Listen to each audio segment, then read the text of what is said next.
Essaye aussi de travailler à l'échelle et aux normes internationales. Oui. Donc, on parle de confort du visiteur, on parle de la lisibilité et la lecture des textes.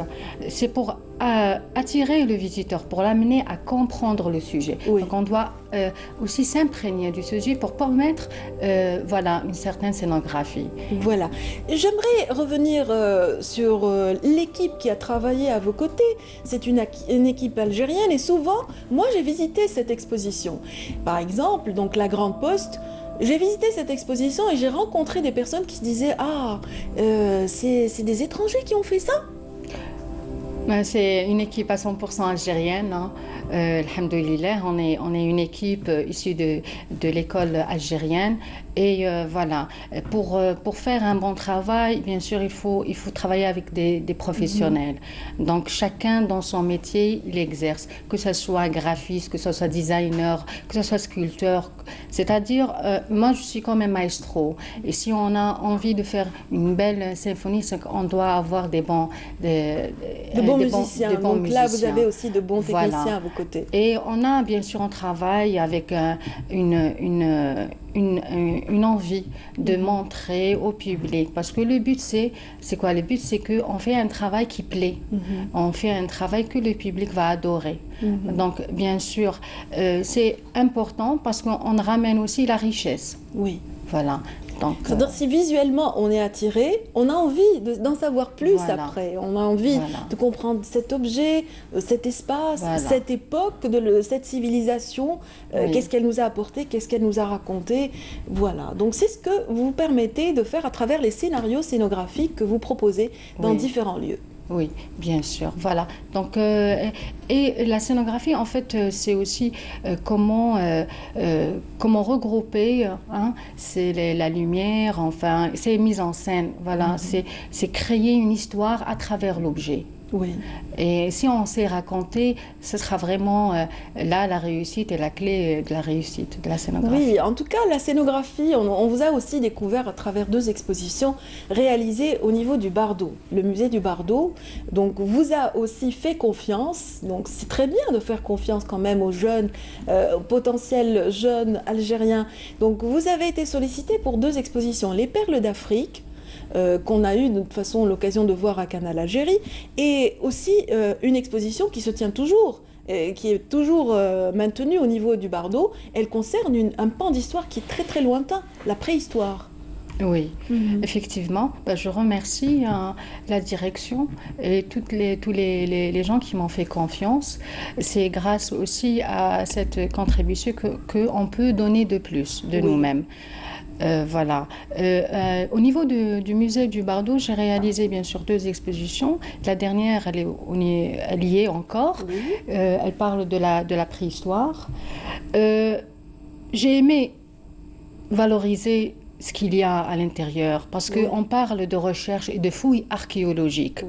On parle d'objets qui est de la pierre, la roche, on parle d'héritage. Donc, comment on pourrait permettre aux visiteurs d'aller vers ce savoir, de s'intéresser. Là, par exemple, vous le placez carrément dans le contexte de l'époque où l'objet est né.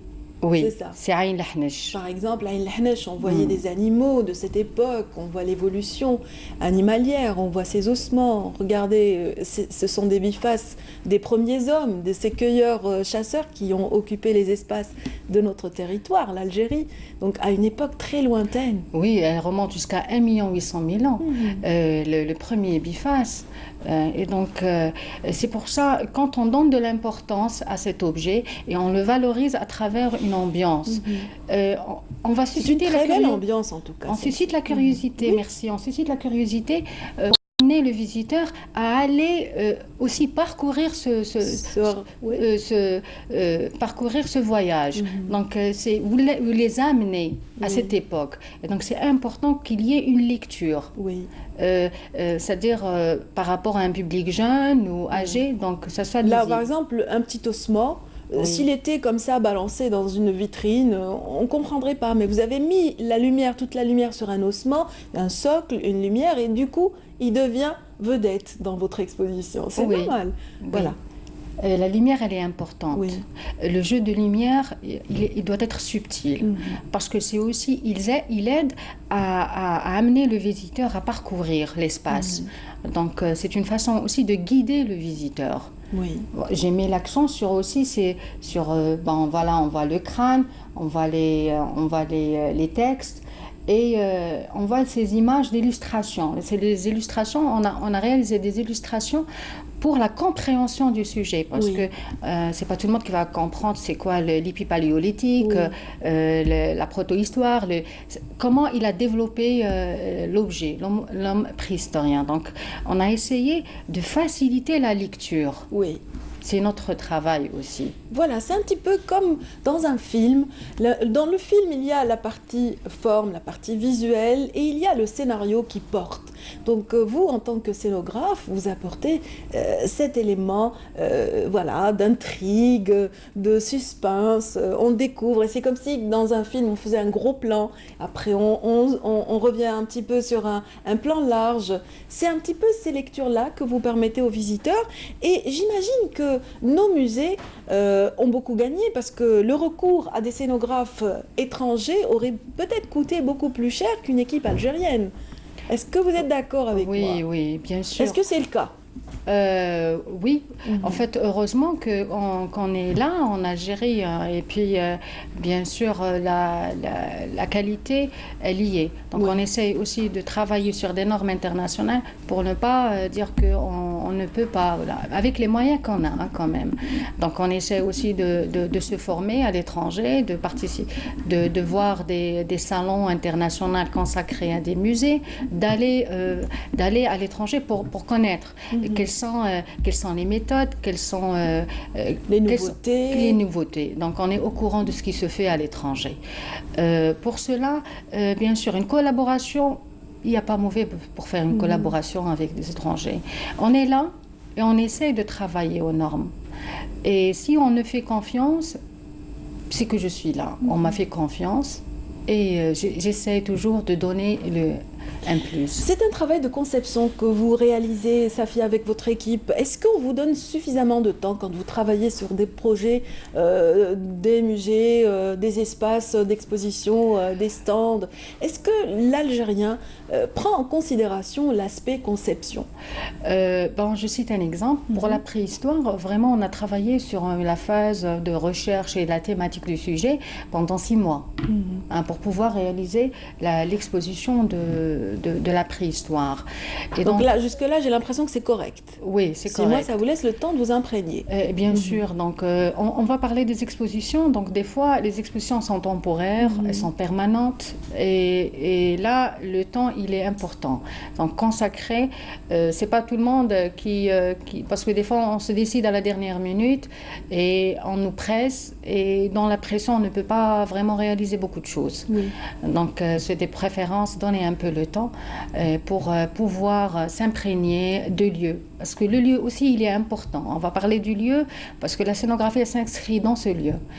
Par exemple, la Grande Poste, elle a une hauteur de 7 mètres. Donc, je me suis inspirée de cette hauteur pour créer des grandes panoramiques et mettre en évidence des objets. Donc, on parle de timbre qui est très très petit et avec une grande dimension, on peut tomber dans les échelles. Donc voilà, j'espère bien sûr que Est-ce qu'elle est suffisamment visitée, cette exposition? Elle se tient toujours là? Elle se tient toujours, oui. Quels sont les horaires de visite pour la galerie de la Grande Poste? À ma connaissance, c'est de 9h à 4h. Oui. Donc c'est tous les jours à part le samedi.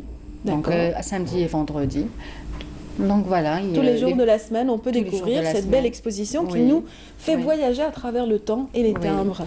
Très bien. Merci. En tout cas, vous avez souvent fait voyager ceux qui s'intéressent au patrimoine algérien. Vous avez été ambassadrice quelque part avec une exposition consacrée au Sahara qui est partie jusqu'à Lisbonne. Donc, et qui a représenté justement dignement tout le legs et l'héritage patrimonial algérien. Oui, c'est toujours, en fait, quand je travaille, c'est toujours un challenge. Comment, et puis, on essaie toujours de montrer le meilleur de nous. Et j'ai amené c'est-à-dire une exposition qui regroupe une collection d'outils préhistoriques, aussi des genres de néolithique. Et donc j'ai essayé, en fait, on a eu un rôle où on a essayé aussi d'aménager ce rôle. Alhamdoulilah, c'était réussi. Ils ont vraiment aimé parce qu'on a montré les richesses. Les richesses du sud algérien ont été valorisées lors de cette exposition. Oui, de la géologie, de la préhistoire, en allant vers l'habitat traditionnel, toutes les coutumes. Matériel et immatériel aussi, de la musique, du textile, de la tradition. C'était vraiment un message à porter. À apporter et dire qu'on est là et on existe avec nos richesses. L'image, elle est importante. Parce que ce que vous donnez, ce que vous véhiculez, il est important. Comment vous le véhiculez? Donc j'imagine votre bonheur, Safia Boudheb, de pouvoir partager avec tous ces visiteurs et toutes ces personnes curieuses, donc de découvrir notre patrimoine. J'imagine votre bonheur. Vous sentez votre utilité, je le sens quand on vous voit sur le terrain. Oui, oui. Et il faut être passionné, il faut aimer. Et quand on aime, on se donne.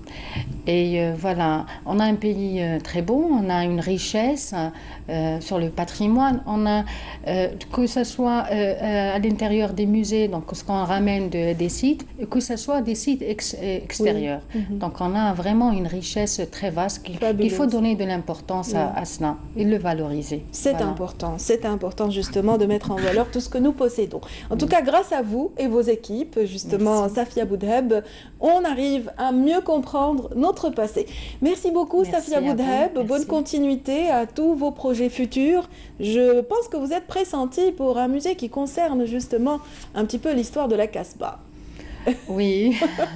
Voilà, le métro d'Alger vous a également fait appel. On attend prochainement, dans quelques mois peut-être, on verra quelque chose dans ce sens. Oui, on espère bien sûr, pourquoi pas collaborer pour réaliser ce futur musée. Inch'Allah. Ce serait vraiment avec joie de montrer nos richesses. Voilà, c'est tout le mal qu'on vous souhaite, en tout cas, Safia Boudheb. Passez une excellente journée. Et saluez pour nous toute cette belle équipe algérienne qui travaille pour justement valoriser notre patrimoine. On reste dans cet espace patrimonial. Tout de suite, on va justement vers cette Casbah. Le tremplin vient d'être donné. On va découvrir et sillonner les ruelles sinueuses de cette vieille Médina avec Faria El Hamdi qui nous fait découvrir également un artisan. Il s'agit de monsieur Mohamed Sahnoun. Voyons un petit peu de quoi il est capable. C'est à la basse Casbah, dans l'antique quartier de Zoujayoun, que se trouve la caverne d'Ali Baba, ou bien la caverne de Mohamed Sahnoun, qui remémore l'art de vivre, plein d'enseignements du passé d'Alger, des Beni Mezrana, ainsi que l'éclat et le faste de l'Empire ottoman. هي مهنة شوية وعرة أكثر من اللي يخدمها بالك سهلة على اللي يطم هذا الشيء خاطر هذا الشيء راه مضر شوية في الشرق شوية في الغرب شوية في حنا نتعبوا بزاف باش نجيبوا هذا الشيء هذا فهمتي. كاين دي فامي عندهم العجب عندهم العجب مام هنا في البلاد في الجزائر في وسط البلاد عندهم العجب هنا في الجزائر.